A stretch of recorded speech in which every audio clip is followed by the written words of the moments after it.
We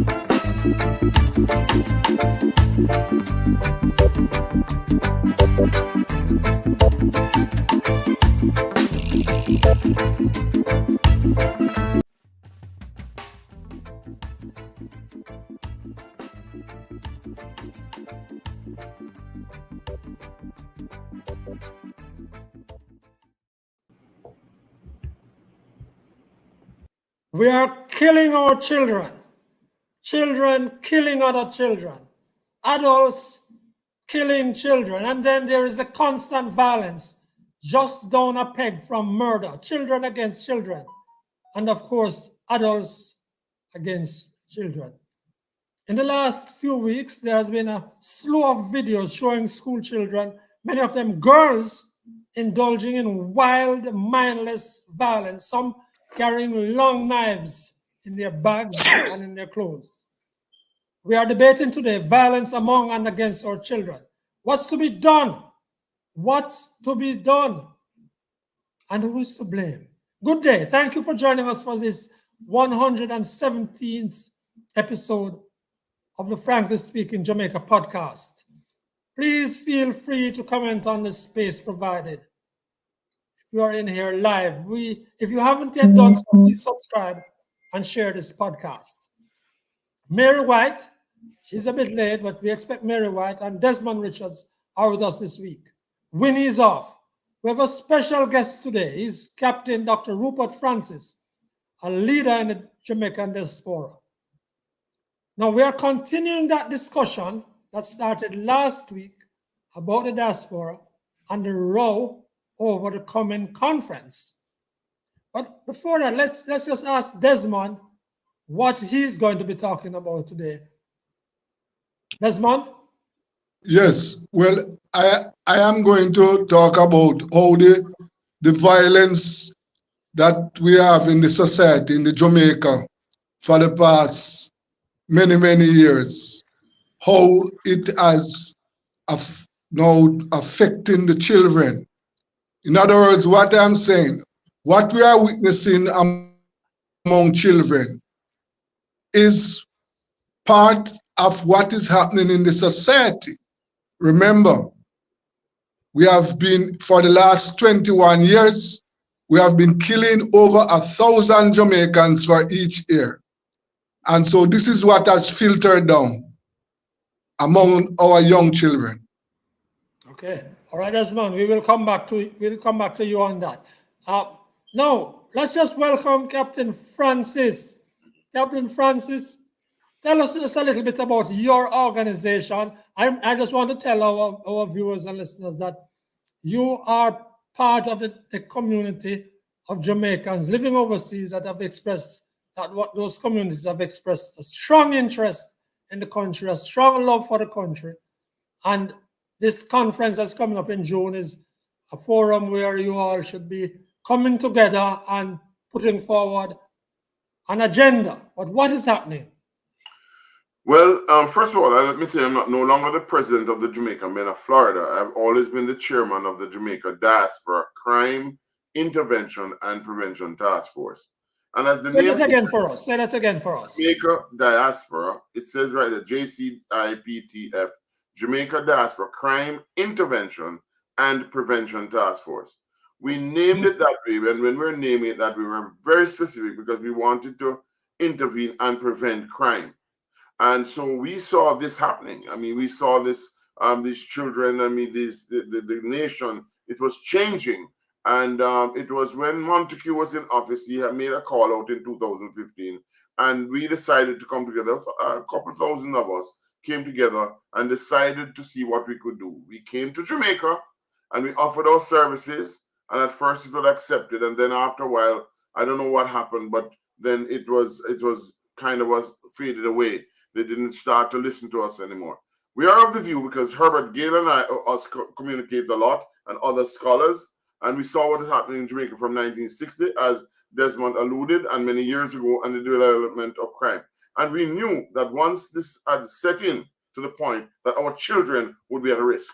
And I've always said we have to start again with the children, forget a generation if we have to, but we need because, and if we love Jamaica, remember, I am a barefoot boy from Ocheres, and I mean, I had no solid base. But one thing I know, it took as a village to raise a child. So I'm saying to you, if we have to get back to that stage where we focus on our children and they build conflict resolution. Otherwise, we're going to lose the nation we love.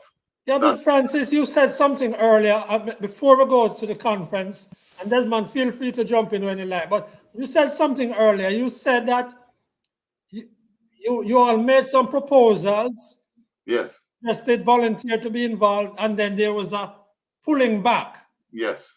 Tell us why you felt that way and what happened. I get the sense that the Jamaican government became afraid of the diaspora, in a sense, of perhaps the power of the diaspora, the so-called perceived power of the diaspora, and so that's where we are today. How could they be afraid of you? You can't do the government anything. You don't even vote. Yes, we don't even have a vote. We don't have a vote. But the difference is, I think that they think we have the influence. And so I believe that there are some people who do not want to see a united diaspora and Jamaica together. Why I separated? Because Jamaica diaspora is very strong, can be like other diasporas, but we can be very strong if we work together for the benefit of Jamaica and brand Jamaica, as they love to talk about. We need to prepare and we need to support each other to build brand Jamaica. And right now that is not happening. The diaspora is ready. The conference is coming up. And some people want to go. We have decided to have a separate conference to view what is happening in the diaspora. And so before you go down there, Captain Francis. Yes. What is wrong with the conference that is coming up? Why we don't have? Last week we spoke here with Erwin Clare, who I know was a genuine.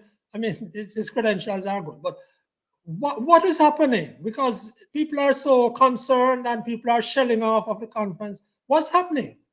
Well, the conference, we felt that a group of us felt that we should really be able to have a conference that is basically be run by Jamaicans from the diaspora, since the Diaspora Conference. We run it together, but at the same time, we need to work together as a diaspora. That is not happening. The Jamaican has taken over. The Jamaicans in the Ministry of Foreign Affairs in particular have taken over the whole business of the conference and turned it into a business. We want to focus on the people, how to help the people moving forward. And that's where the contention is. However, we are not saying, the conference is going to take place. All we're going to do is review what is happening in the conference every night that they're there, from the 19th through the 16th to the 19th. We're going to see what they're doing, and we're going to discuss it so that people can come on and share their views. That is what is happening right now. Dr. Francis, I get that you have enough experience and time and obviously understanding.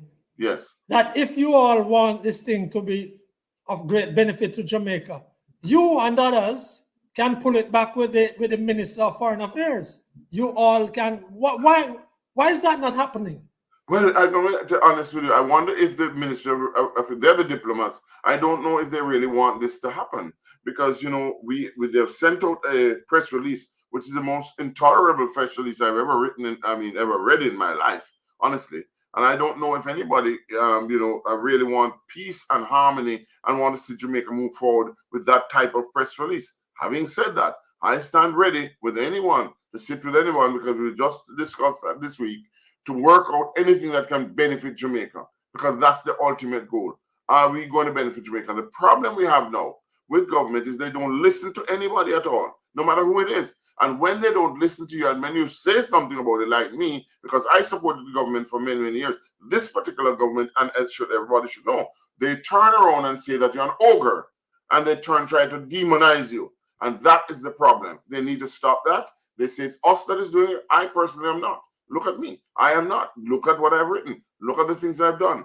And so I wrote a letter asking them to do it. And what was their response? Attack, attack. Well, I'm saying to you, all right, but when it starts to be personal, then I have had people threatening me because of what has been said by the Ministry of Foreign Affairs. And that's ridiculous. I mean, I'm a Jamaican. I'm a Jamaican born and bred, and I'll do Jamaican anytime, even when I did. So the point that they must understand is that we love Jamaica, and we're not going to stop, because we need to be autonomous. There's no other what shall I say? There's no other diaspora in existence that is run by their host country. It's preposterous. And there's nothing wrong with us working together, but certainly we should be at the top of the organization. We should be able to have them in other diasporas. And we believe we should be autonomous. And that's where it has gotten, because nobody has talked to us. Although we have requested speaking to them, they have not done it. And they can't contradict that. Captain Francis, it doesn't sound good. But Desmond, I wanted to know if you had a word to say before we welcome Mary. Welcome, Mary. We welcome you. Desmond, you had a word to say on this conference, because I know you've been covering it on Rebel Radio. I just want to, Dr. Francis and his team, they indicated that they want crime and corruption to be on the agenda. Yes. But the other point is that the diaspora, as it exists now, that it is controlled. Dr. Francis, you can help me with this. You are saying it is controlled and directed by the Ministry of Foreign Affairs. That's correct. Instead of the members of the diaspora. That is correct, and you can read it in the Jamaica diaspora policy and the conditions that they lay down. They can hire and fire, literally. Yes, and you are saying, and I am in agreement with that position, that the diaspora, these are Jamaicans living abroad. It's not just one set of Jamaicans. It's Jamaicans of all persuasion, right? And therefore, they are the ones who should be directing the diaspora. They are the ones who are supposed to be in charge, working with Jamaica to promote and protect Jamaica's interest. But it would appear to me. Desmond, I don't. One of the things that I've watched a little bit of the debate. I've not been as close to it as you have been, Desmond, I know, for example, or Captain Francis. But I don't understand what benefit there could be to the government to undermine the efforts of the diaspora. I don't understand. So help me with that. I'm not being naive or anything. I just don't understand. May I just answer that? I guess it's not the diaspora. It's who is in the diaspora that is leading the charge, I would imagine. If it were the people that they could control, then there'd be a different kettle of fish. But they cannot control, us who are independent-minded and see a broader future for the diaspora. So what they're trying to do is to muddy the waters, in my opinion, so that people see us, as I said earlier, as ogres. And that's not good. What we need to understand is that a united diaspora can only be for the benefit of Jamaica. And we're saying also that if you want us to come and invest in the country and do all of that, why you should correspondingly be able to invest in us. Crime and violence in the country has gotten, and corruption has gotten out of whack. Everybody knows that.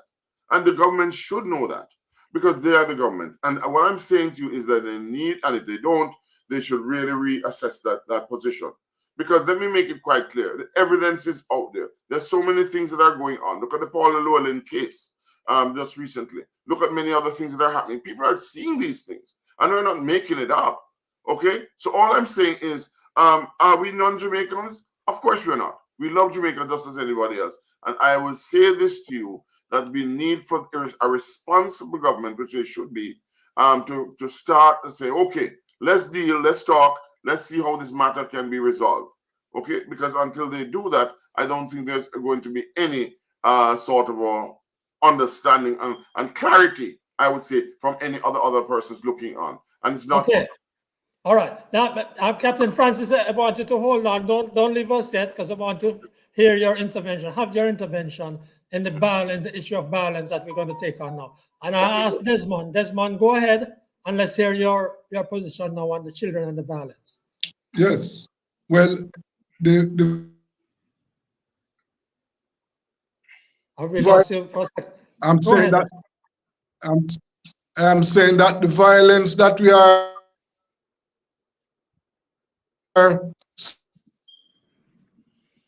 No, I'm good. I think your internet is a little bit troublesome there, Desmond. See now, Desmond, we didn't hear a lot of what you said there. You want to start again?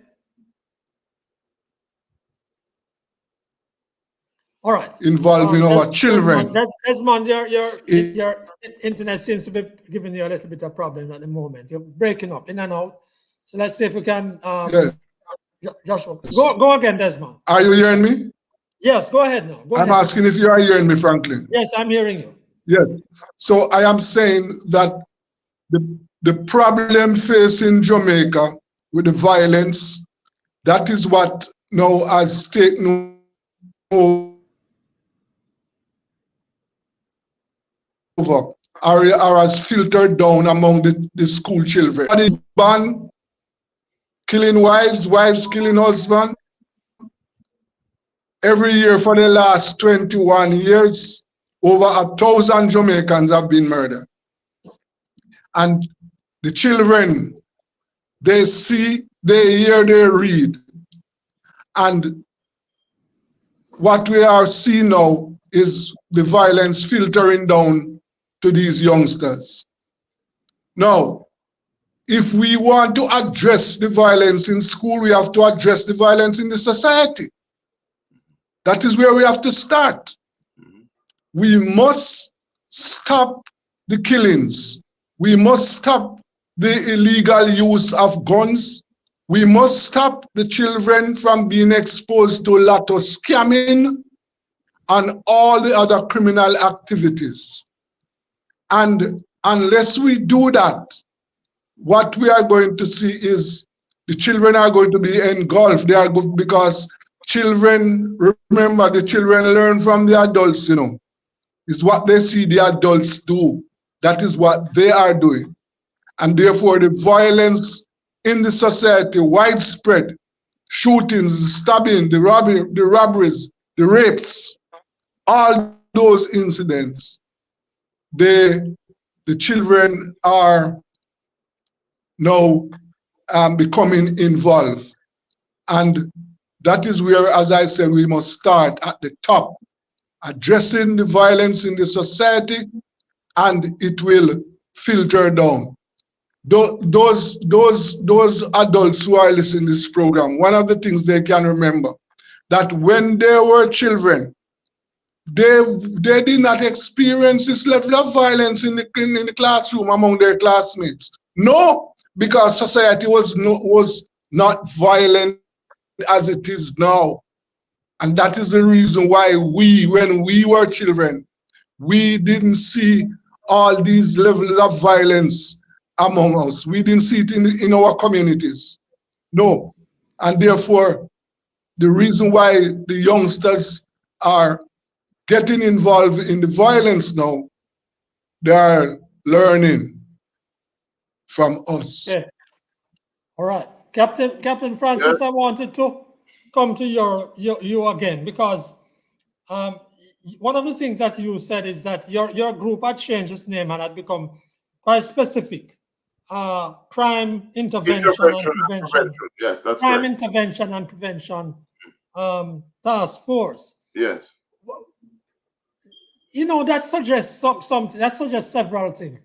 That suggests that your grouping or a score believe that you could do something to significantly affect crime in Jamaica. Yes. Why did you come to that conclusion, and what is it new that you thought you would have brought to the table? Well, actually, Franklin, it's not new. Actually, we started out with the name, and we made sure we had brought in, because we knew that the children live what they learn. And so what I'm saying is that we went there and we felt that if you started in the home and other areas, remember we had truancy, we had truant cops and all that when we were growing up. We couldn't get out to do those things. And our parents, if they heard we did something at school, they would get a beating at school or get a beating at home. I'm not saying that we should go corporal punishment. What I'm saying is we have to understand that you have to bring in experts. We have experts from everywhere, right? And we can call on experts who will be willing to assist us in what we are doing. And we can ask these experts to assist us in reigning in the society, understanding. Now, the church, for example, is a prime example. They should be out there in the schools, and people like the church in the schools to assist in bringing the families together, bringing the people together, talking to the children. I don't know if these kids recite the Jamaica Pledge. They don't. I don't know. They could not. And the fact that they do not have security guards to check their bags and what have you. So intervention means you start before it happens. Okay? Prevention and interventions before it happens. And we know that because, you know, it is said that we are products of our environment. And what Desmond has said is so true. We have seen the violence. They absolve it now. They're not getting any correction. And the kids are all over the place with social media and all that sort of thing. So we have to make sure we do not promote that. We make sure that they're in a safe environment. And when we hear things, we move on it right away in before it happens. We have to have conflict resolution. We have to make them understand, you know, how to live with their brothers and sisters, how to take a joke, how not to take a joke. Somebody stepped on a girl's Clarks and a guy's Clarks, and they were nearly bludgeoned to death, if you remember, some time ago. So that was an indication. And as I said, you know, there are many professors and people who have studied the phenomenon who have given us, but the government has not listened. They will say, okay, I'm going to create a ministry of children and what have you. What? Just to create it? No, you have to create and find persons. No, I'm not saying there are persons in some societies I know in Jamaica who have invested in that and they've taken it, and there's no violence there. I'm not going to call any names, right? Because, you know, as I said, you know, in Jamaica, you don't want to, you know, make sure it starts because of that. But So Dr. Francis, did your group see a way of assisting with those experts, with those specific plans, with those resources that could help to make a difference? Did your group see a way of doing that? And was that way rejected, or how was that way responded? Yes, if you read the press release and what have you, you know, by the ministry, they say, you know, we did not listen to me. We were working with the Jamaican government. We sent them information. I have written information to tell them what was going on. We're working with gangs. We work with this. What to have a safer city initiative instead of Zosos and what have you, and what we're doing there to get everybody together. This, if they had listened to us at that time, we would not be where we are today. Right? Instead of, they just did not want certain people involved in the process because we're no nonsense people. So I'm just saying to you, of course we did, many occasions, and we still have people ready to go and serve. Okay, and you can have people, I can bring people, I can send people to you who have done it, and we have it in writing that we have offered, right? And so I don't know why we have come to this case, to this situation. And but so we have come to this stage. What is it that you would say now would be the 2 or 3 fundamental things that you would change? Because, you know, Dr. Francis, I have to confess something to you. I used to think that I had some ideas, some thoughts on how government should be addressing the violence and so forth. I don't think so anymore. I don't think I really have any proper thoughts and ideas on that anymore. I'm asking you now to tell me what you think are some of the critical things that should be done now in this society to turn back the violence. And then we're going to come to Mary on her aspects of family.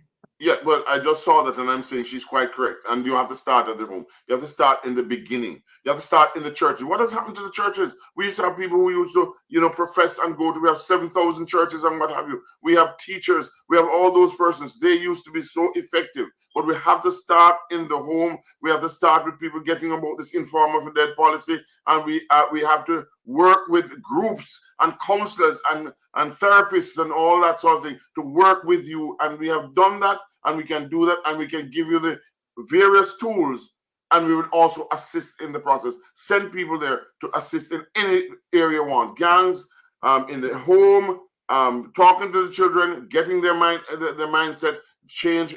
Talk about conflict resolution, talking about you know, building brand Jamaica, talking about loving Jamaica.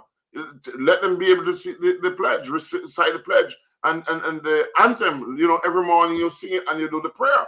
I mean, come on. These are things that built us and built me. Who, I mean, I came from nothing literally, and today I can speak to you about how we can do it from others, and that's the key. We do not leave them behind. And that is what is happening right now. Nobody is focusing on the children. Nobody, no matter what they say. I'm disappointed, honestly, in what the churches and if they're doing it, but bless you. But please do it publicly so people can see. Go into the homes, find the people in the areas, find the people. And let me make it quite clear. If we do that, Jamaica will be a peaceful place. Otherwise, it's going to be chaos. We cannot allow Jamaica to go down the road of other countries. We cannot allow I'm with you in several parts of that, and I will explain some of that. Mary with us now. Mary, you were with us a short while ago. I'm not seeing you on the platform now. I don't think so. Now, last week, frankly speaking, a 14-year-old St. James boy was charged with the murder of a 15-year-old schoolmate outside of the gate of their school in St. James. Police say nearly 80 minors have been charged with serious violence-related crimes, including murder, between 2019 and 2023. Now, in the same week last year, in the same week last week, a 16-year-old boy, Carson Barrett, was gunned down as he walked home from school in Grange Hill, Westmoreland. In that incident, a school girl was shot and hospitalized. Last week, we discussed on this program the violence amongst students from several corporate area schools over a love triangle.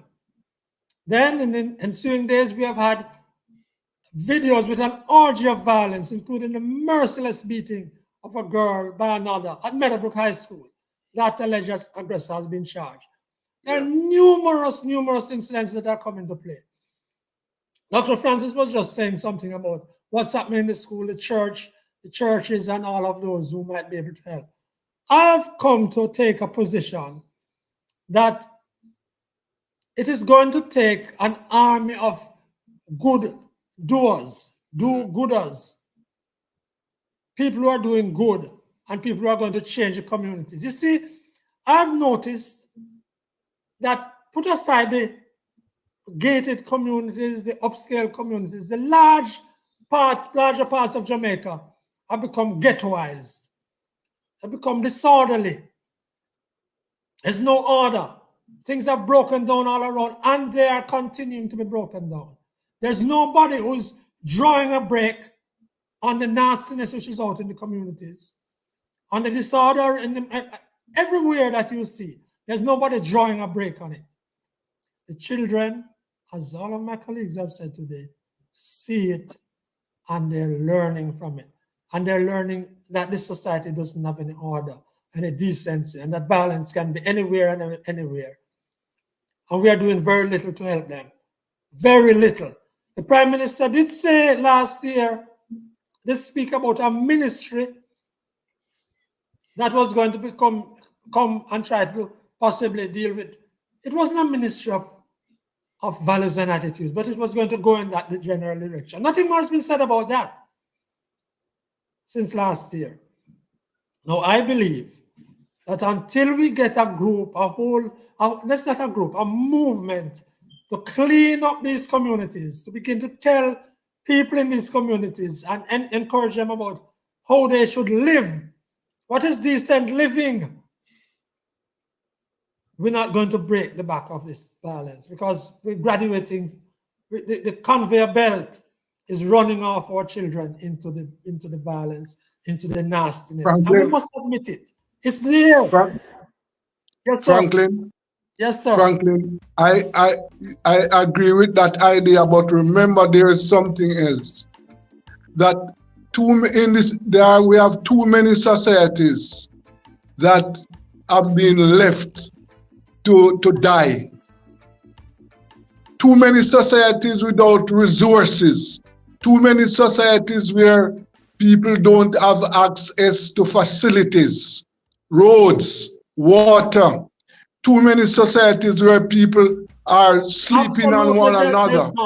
Desmond, absolutely. Yes. And you interrupted me because you saw that I was preaching and forgetting that the time was coming. I want to thank you, Desmond, Richards, and our brother Rupert Francis from the community over there in the United States.